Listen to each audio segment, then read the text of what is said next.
Assalamualaikum warahmatullahi wabarakatuh. Perkenalkan, kami dari kelompok 5 akan membahas materi analisis algoritma, di mana materi ini penting karena membantu kita memahami seberapa efisien suatu program saat dijalankan, terutama ketika data yang diproses semakin besar. Kami beranggotakan 5 orang, yaitu saya sendiri, atas nama Putri Adrian Aksar, ada Raihan Dimas Fernanda, Az-Zahra, Adi Alfian Syahs, dan Darling. Langsung saja kita masuk ke konsep dasar.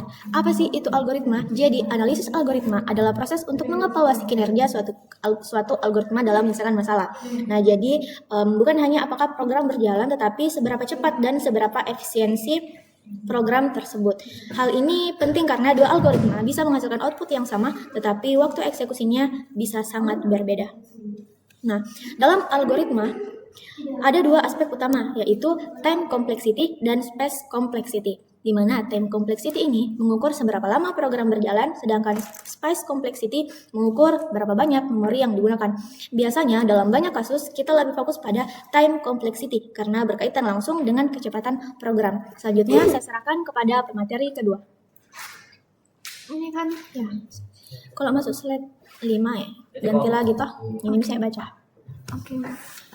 Ambil bagian sendiri. Iya, satu slide. Nanti deh kalau pindah slide-nya. Oke. Baik, selanjutnya saya akan menjelaskan bagian karakteristik algoritma, di mana sebuah algoritma yang baik memiliki beberapa karakteristik. Pertama, memiliki input dan output yang menghasilkan output yang jelas. Kedua, setiap langkah harus definiteness, artinya tidak boleh ambigu atau membingungkan. Yang ketiga, harus memiliki finiteness, yaitu pasti berhenti dalam sejumlah langkah tertentu. Kalau tidak berhenti, maka itu bukan algoritma yang baik. Selanjutnya untuk kompleksitas waktu, di sini kompleksitas waktu adalah ukuran untuk mengetahui seberapa lama algoritma berjalan berdasarkan ukuran input. Ada 3 kondisi, di mana yang pertama ada best case, yaitu kondisi tercepat, yang kedua worst case, kondisi paling lambat, yang ketiga average case, yaitu kondisi rata-rata. Biasanya kita fokus ke worst case karena itu kondisi paling aman untuk dianalisis. Selanjutnya saya serahkan ke pemateri berikutnya. Baik, saya akan melanjutkan materi dari pemateri sebelumnya, yaitu tentang Big O notation. Big O notation itu digunakan untuk menyederhanakan analisis kompleksitas waktu. Big O tidak menghitung waktu secara pasti, tetapi melihat pertumbuhan waktu ketika input bertambah besar. Misalnya O1 itu artinya waktu tetap, dan ON artinya bertambahnya linear, dan ON pangkat 2 itu artinya bertambah sangat cepat. Jadi Big O itu membantu kita membandingkan efisiensi algoritma. Selanjutnya yaitu tentang perbandingan kompleksitas. Pada grafik ini kita bisa melihat perbandingan pertumbuhan beberapa algoritma. Misalnya pada ON pangkat 2 itu jauh lebih lambat dibandingkan O yang N ketika nilai N besar. Artinya untuk data kecil mungkin tidak terasa, tetapi untuk data besar perbedaannya sangat signifikan. Selanjutnya saya serahkan ke pemateri. Loop sangat mempengaruhi kompleksitas algoritma. Loop tunggal memiliki kompleksitas ON karena berjalan sebanyak N kali.